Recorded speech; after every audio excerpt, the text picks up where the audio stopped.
మనం properties of functional dependencies గురించి discuss చేద్దాము. దీన్నే మనం ఆర్మ్స్ట్రాంగ్స్ యాక్సిమ్స్ అని కూడా అంటాము. అసలు ఫస్ట్ ఫంక్షనల్ డిపెండెన్సీ అంటే ఏంటంటే ఎక్స్ డిటర్మైన్స్ వై ఇలా డినోట్ చేస్తాము by using with implication, implies ఆపరేటర్తో. ఎక్స్ డిటర్మైన్స్ వై, ఎక్స్ని ఏమంటామంటే డిటర్మినెంట్ అంటాము, వైని డిపెండెంట్ అంటాము. సో దీన్నే ఎక్స్ డిటర్మైన్స్ వై అంటాము, లేదంటే Y depending on X. So ప్రతి టూ టపుల్స్కి, ఏదైనా టూ టపుల్స్లో if t1.x is equal to t2.x అయితే, అంటే మనం రెండు రోస్ తీసుకుంటే ఆ రెండు రోస్లో ఎక్స్ వాల్యూ కనుక ఈక్వల్గా ఉంటే మస్ట్ అండ్ షుడ్గా వై వాల్యూ కూడా ఈక్వల్గా ఉండాలి. అప్పుడే మనం ఎక్స్ డిటర్మైన్స్ వై అని చెప్పచ్చు. అంటే X implies Y is a functional dependency అని చెప్పచ్చు. సో మేజర్గా మనకి 3 ఆర్మ్స్ట్రాంగ్స్ యాక్సిమ్స్ ఉన్నాయి.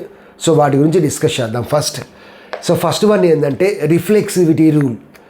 రిఫ్లెక్సివిటీ రూల్ అంటే ఏంటంటే A determines A, B determines B, rule number determines rule number, marks determines marks. అంటే దీని అర్థం ఏంటంటే a set of attributes determines itself. So set of attributes అనేవి determines itself. Okay, if B subset A, B subset A, then A determines B is a functional dependency. Okay, example చూద్దాము. Let A equal to ABC, B equal to AB. ఇక్కడ మనకి ఏంది B subset A.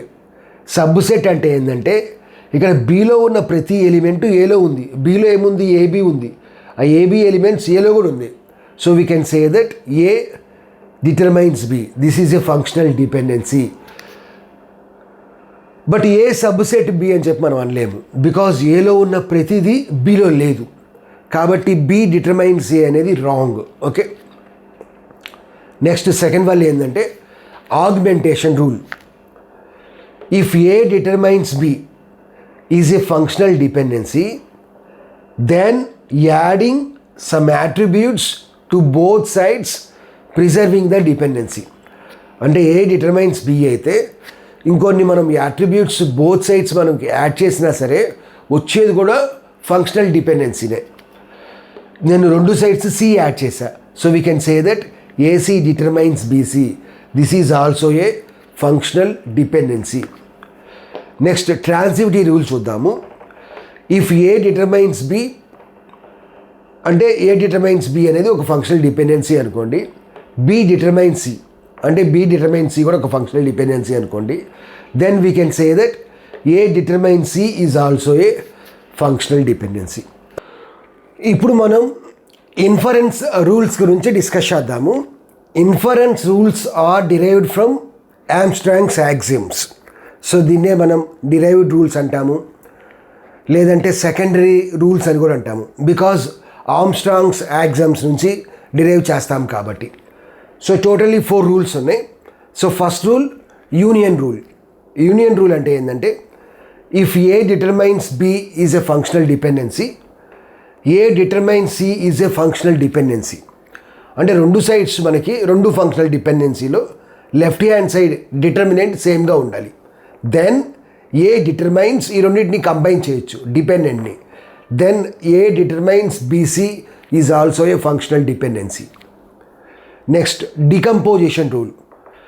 If A determines BC is a functional dependency, A determines BC, ఇక్కడ మనం decomposition అంటే ఈ right hand side అన్న డిపెండెంట్ని మనం స్ప్లిట్ చేస్తాము. Then A determines B, A determines C is also functional dependencies.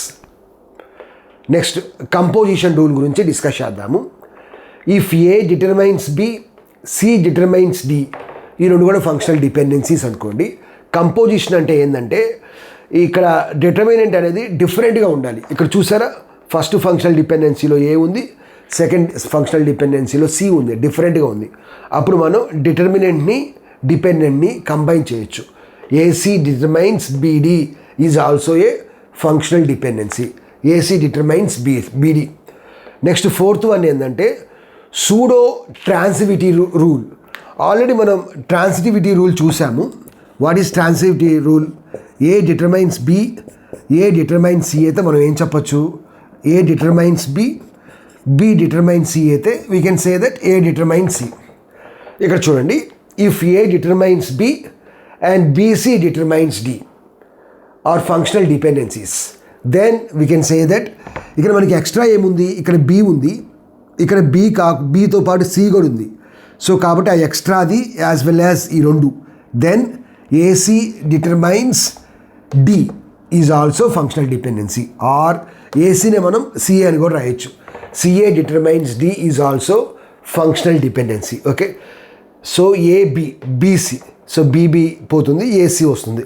ఇక్కడ మనకి బి కాకుండా ఎక్స్ట్రాగా సి ఉంది కాబట్టి ఏసీ డిటర్మైన్స్ డి అలా ఇలా రాయొచ్చు. Or CA determines D is also functional dependency.